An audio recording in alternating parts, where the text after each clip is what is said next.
আসসালামু আলাইকুম, আশা করি সবাই ভালো আছেন।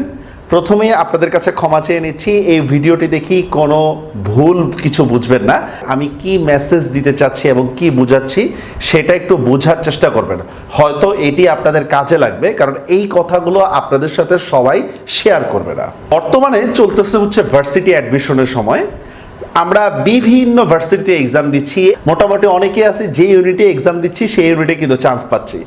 এখন তারা একটা কনফিউশন লেগে গেছে যে আসলে আমার কোন বিশ্ববিদ্যালয়ে পড়া উচিত, কোন সাবজেক্টে পড়া উচিত। এই বিষয়গুলো নিয়ে আজকে আপনাদের সাথে আলোচনা।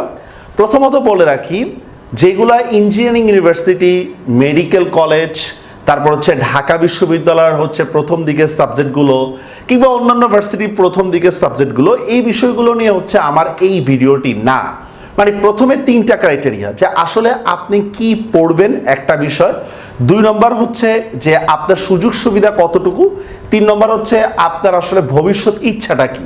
এই তিনটা বিষয়ের উপর হচ্ছে প্রথম মানে কোশ্চেনটা, যে আসলে আপনি কোন সাবজেক্টে পড়বেন। আমাদের সময় একটা কথা ছিল এরকম যে ঢাকা ভার্সিটিতে হচ্ছে পেছনের দিকে সাবজেক্ট পড়া আর অন্য ভার্সিটিতে হচ্ছে সামনের দিকে সাবজেক্ট পড়া হচ্ছে সমান।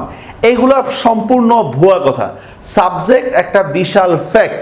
আপনি কখনোই কিন্তু অর্থনীতি, ল কিংবা ফিজিক্স, কেমিস্ট্রি এগুলোর সাথে অন্য সাবজেক্ট যেগুলো আমাদের মধ্যে কম প্রচলিত বা আমি সাবজেক্টের নাম সঙ্গত কারণে নিচ্ছি না, এগুলো এক না।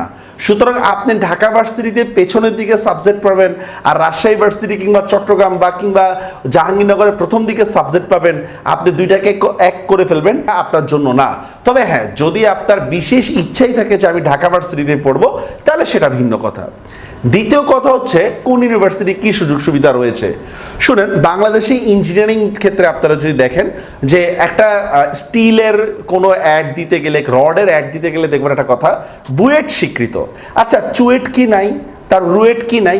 আছে। তাহলে বুয়েট কেন?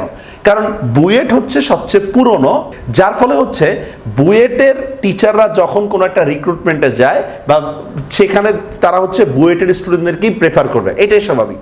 তেমনিভাবে ঢাকা ভার্সিটির সবার আগে হওয়ার কারণে আগে যখন কোনো চাকরি ইন্টারভিউ হইতো, আপনি বর্তমানে পলিটিশিয়ান থেকে শুরু করে সব জায়গায় দেখবেন ঢাকা ভার্সিটির স্টুডেন্ট ছিলেন তারা, তো চাকরি ইন্টারভিউ থেকে সব জায়গায় হচ্ছে তারা স্বাভাবিকভাবে ঢাকা ভার্সিটিকেই হচ্ছে প্রেফার করতে হয়। এইভাবে তাদের একটা আপনার সিন্ডিকেট বলেন বা তাদের একটা সঙ্গ গড়ে উঠছে, এইটাই হচ্ছে সুবিধা। এখন আপনি যদি এমন হয় যে আপনি ভালো সাবজেক্ট পাচ্ছেন না ঢাকা ভার্সিটিতে, তাহলে কিন্তু সেই কাজটা করবেন না। তৃতীয় কথা হচ্ছে, স্যার আপনার খরচ বহন করবে কে? এখানে একটা বিষয় আছে। যদি আপনার কোনো পিছু টান না থাকে, আমার কোনো পিছু টান নাই, আমি শুধু লেখাপড়া করব, আরামসে চলবো, তাহলে আপনি যে কোনো ভার্সিটিতে আপনি ভর্তি হতে পারেন। কিন্তু দেখা যায় পাবলিক ইউনিভার্সিটিগুলোর মধ্যে সাধারণত মধ্যবিত্ত এবং নিম্ন মধ্যবিত্ত ছেলেরাই হচ্ছে বেশি ভর্তি হয়, কারণ উচ্চবিত্ত ছেলেরা হচ্ছে বিদেশ চলে যায় কিংবা প্রাইভেট ইউনিভার্সিটিতে পড়ে।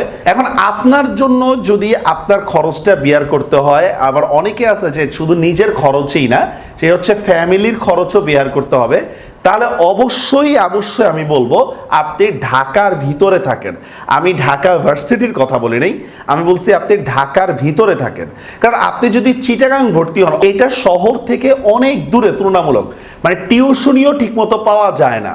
রাজশাহীর কথা যদি যান, সেম, আপনি ঢাকায় টিউশনির যে রেটটা পাবেন, এটা টিউশনির কথা বলার কারণ হচ্ছে আমাদের স্টুডেন্টরা কিন্তু প্রাথমিক পর্যায়ে নিজেদের খরচটা টিউশনির মাধ্যমে মিটায়। তো টিউশনি করার রেটটাও যখন আপনার থাকতেছে না, আপনি অন্য জায়গায় গেলে, তাহলে অবশ্যই আপনাকে ঢাকায় থাকা এটাই বেটার। আর আপনি যদি ফ্রিল্যান্সার হন কিংবা আপনি যদি অন্য পেশার সাথে জড়িত থাকেন, তাহলে সেটা কম ইফেক্ট পড়বে। তো আপনার খরচ যদি আপনি টিউশনি কিংবা টিচিং মাধ্যমে আপনি অর্জন করতে চান, তাহলে আমি বলবো আপনি অবশ্যই ঢাকায় থাকেন। কারণ ঢাকায় আপনি যে সুযোগ সুবিধাগুলো পাবেন, সেটা আপনি কখনোই কিন্তু ঢাকার বাইরে পাবেন না। তো এখন বিষয়টা হচ্ছে কি, আপনি সাবজেক্টের দিকে দেখবেন, না আপনার সুবিধার দিকে দেখবেন, নাকি আপনার ভবিষ্যৎ ইচ্ছার দিকে দেখবেন, এই দিকগুলা বিবেচনায় হচ্ছে আপনি ডিসিশন নেন। মনে করেন আপনি রাজশাহীতে থাকেন, আপনি ঢাবি কিংবা অন্যান্য ইউনিভার্সিটির যে সাবজেক্টগুলো পেয়েছেন সেগুলো মনোপুত হয়নি, কিংবা রাজশাহী এবং ঢাবি দুইটাতে সেম সাবজেক্টেই আছেন, তাহলে অবশ্যই আমি বলবো আপনার বাড়ির নিকটবর্তী যে ইউনিভার্সিটি সেখানে থাকেন। দেখুন, আপনি ঢাকায় এসে মনে করেন একটা হলে থাকলেন, আপনি ভার্সিটির হল কিন্তু পারতপক্ষে অ্যাভয়েড করাটা হচ্ছে বেটার। কারণ হচ্ছে দেখুন, একটা শৃঙ্খলা যে বিষয়টা, এটা অনেক ক্ষেত্রে হলের লাইফে থাকে না। হল লাইফ চিল, এই সেই মজা, এই ওয়ার্ডগুলো কিন্তু আপনারা হচ্ছে কোচিং টিচারদের কাছে শুনছেন। এখন চিল জিনিসটা কি? মনে করেন আপনি রাত 10টা বাজে আড্ডা মারতে গেছেন, আপনি ভোর 4টা বাজে ঘুমান। আমরা এরকম দেখেছি যে আমাদের ফ্রেন্ড যারা হলে থাকে তারা হচ্ছে সকাল 8টার ক্লাসগুলো করতে পারে না, তারপর হচ্ছে বড় ভাইদের প্রেসারে থাকতে হয়, একটা পলিটিক্যাল প্রেসার। তো যদি আপনার সাবজেক্ট যদি ঢাকায় এবং রাজশাহী দুই জায়গায় যদি সমান আসে, তাহলে অবশ্যই আমি বলবো আপনি রাজশাহীতে থাকেন। কারণ দেখুন, পড়ালেখার চেয়ে জীবনের মূল্য অনেক বেশি। সাবজেক্ট তো সেম, একই পর্যায়ের।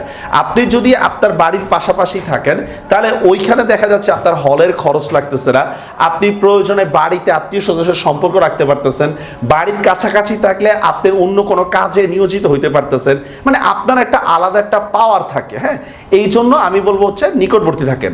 আর মেয়েদেরকে বিশেষ করে বলতেছি, আপনারা যারা ইউনিভার্সিটি টিকেছেন, যদি পারেন ফ্রেন্ড সার্কেল সহ একসাথে, মানে যাদের সে সামর্থ্য আছে, আপনারা বাসা ভাড়া নিয়ে থাকেন। আপনারা হচ্ছে বুয়া টুয়া নিয়ে হচ্ছে নিজেদের মতো লাইফ লিড করেন। কারণ হচ্ছে দেখুন, আপনি 4টা বছর যখন একটা মানে শৃঙ্খলাহীন বলতে আমি বোঝাচ্ছি, আপনার এইচএসসিতে ঘুমের টাইমে একরকম ছিল, হলে যাওয়া হয়ে গেছে আরেক রকম। আপনার এইচএসসিতে পড়ালেখার রুটিন একরকম ছিল, ভার্সিটিতে উঠতে হয়ে গেলে আরেক রকম। এখন আপনি বলতে পারেন স্যার আমি পরিবর্তন হব না। হ্যাঁ, হইতেই পারে কথাটা যে আপনি পরিবর্তন হবে না, কিন্তু আশপাশের পরিবর্তন দেখে কিন্তু আপনার মধ্যে কিন্তু এটার ইফেক্ট পড়বেই, স্বাভাবিক। তো এই ইফেক্টটা যদি খারাপের দিকে পড়ে, তাহলে কিন্তু আপনার লাইফটা শেষ। এই জন্য আমি বলবো হচ্ছে যাদের সামর্থ্য আছে, 5 জন 7 জন 10 জন মিলে হচ্ছে ভার্সিটির নিকটবর্তী কোনো জায়গায় হচ্ছে আপনারা বাসা নেন। ঠিক ছেলেদেরও সেম কথা, আপনাদের ফেসবুক আইডি চেক হয়, আপনাদের ইমেল আইডি চেক হয়, আপনারা কি সরকার বিরোধী কিছু লিখছেন কিনা, বা বড় ভাইয়ের বিরোধী কিছু লিখছেন কিনা। সহমত ভাই না বললে আপনার পোস্ট থাকবে না, হলে সিট পাবেন না। এরপর তো ছাড় পোকার কামড় টামড় ইত্যাদি আছে। এগুলো হচ্ছে হলের বাস্তব লাইফ।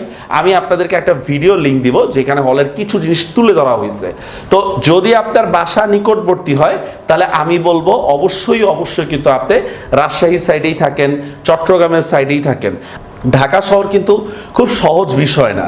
ঢাকায় যেমন টাকা উড়ে, কথাটা সত্য, ঢাকায় যেমন ভালো মানুষও আছে, খারাপ মানুষও কিন্তু আছে। পরিস্থিতি কিন্তু খুবই জটিল। আমরা যে স্বপ্ন নিয়ে ইউনিভার্সিটিগুলোর মধ্যে আসি, অধিকাংশ ক্ষেত্রে সেই স্বপ্নগুলো পূরণ হয় না। আপনার যদি উদ্দেশ্য টিচার হওয়া হয়, তাহলে সেটা আলাদা কথা, আপনি ভার্সিটি ক্লাসে খুব মনোযোগ থাকবেন। আপনার যদি উদ্দেশ্য থাকে না কেবল আমার একটা সিল লাগানো দরকার, মানে আমি ইউনিভার্সিটি টিকছি, এই সিলটাই আমার জন্য যথেষ্ট, তাহলে অবশ্যই আপনি আপনার ক্যারিয়ারে ফোকাস করবেন। আর আপনার যদি এই দুইটার কোনোটা একটা উদ্দেশ্য না হয়, টাইম পাস না করবেন, তাহলে ভবিষ্যৎ বরবাদির জন্য আপনি রেডি থাকেন। তো ইউনিভার্সিটি টিকার পরে অবশ্যই কিন্তু পড়ালেখা যেমন করবেন, তার পাশাপাশি ইনকাম সোর্স বের করবেন। কুলেও কোনো টিউশনি পেলে ছেড়ে দিবেন না। ফ্রিল্যান্সিং শিখুন, ইংলিশ শিখুন, তারপর হচ্ছে কম্পিউটারের কাজ শিখুন, ইলাস্ট্রেটর ডিজাইন থেকে শুরু করে যা আছে কাজ শিখেন। কারণ আমরা অনেক দেখছি এরকম যে ইউনিভার্সিটি থেকে খুব ভালো সিজিপি নিয়ে বের হয়েছে, পরবর্তীতে কোনো কারণে হচ্ছে সে টিচার হইতে পারলো না। সে তার হচ্ছে ইনকাম সোর্স যখন না থাকবে, বাপ মার কাছে টাকা এনে কতদিন আপনি খাবেন? হ্যাঁ, আপনার কাছে কিন্তু একটা খারাপ লাগবে। সেই হিসাবে যার সিজিপিএ খারাপ কিন্তু নিজে সচ্ছল, তার লাইফটা কিন্তু অনেক ভালো। আপনার সিজিপিএ ভালো দেখে কিন্তু কেউ আপনাকে কিন্তু মেয়ে দিবে না, কিন্তু আপনার টাকা পয়সা আছে ওইটা দেখেই কিন্তু হচ্ছে আপনার ভবিষ্যৎ আগায় যাবে। এই জন্য ভবিষ্যতের কর্মপন্থা নির্ধারণের জন্য অবশ্যই এখনই গুরুত্বপূর্ণ ডিসিশন নেবেন, লাইফটা আপনার। সর্বশেষ এই কথাটা বলে রাখি, অনেক কষ্ট করে অনেক পরিশ্রম করে ইউনিভার্সিটি টিকেছেন, ইউনিভার্সিটি এসেছেন পড়ালেখার জন্য। তো যদি পড়ালেখার জন্য এসে যেন সেটা কোনোভাবে ব্যাঘাত না ঘটে, বড় ভাই কিন্তু আপনার লাইফ আপনার বিল্ড আপ করে দিবে না। আপনার বাবা আমার প্রতি আপনার দায়বদ্ধতা আছে। আপনি ইউনিভার্সিটি কি করতেছেন সেটা কিন্তু আপনার বাপ মা জানে না। আপনি কতটা শৃঙ্খল না কতটা উশৃঙ্খল সেটাও কিন্তু কেউ জানে না। লাইফটা আপনার কাছেই। ভবিষ্যতের বরবাদি হলে আপনারই হবে, সাকসেস হলেও কিন্তু আপনারই হবে। তাই ইউনিভার্সিটিতে আসার পূর্বে অনেক সাবধানে, অনেক সূক্ষ্ম ডিসিশন নিয়ে ঠান্ডা মাথায় ভেবে ভবিষ্যৎ কর্মপন্থা কি হবে সেইগুলো আলোচনা করে তারপর আসুন। ইনশাল্লাহ ইউনিভার্সিটি লাইফ আপনার জন্য খুব ভালো হবে। যদি আমার কথায় কেউ কষ্ট পেয়ে থাকেন তাহলে আমি দুঃখিত। আমি আমার ক্ষুদ্র জীবনে যে জিনিসগুলো দেখেছি সেটাই আপনাদের সাথে শেয়ার করেছি। হয়তো আপনাদের কাজে আসতেও পারে, অথবা বকবাস মনে করে হচ্ছে বাদ দিয়ে দিবেন। সবাই ভালো থাকবেন। আল্লাহ হাফেজ।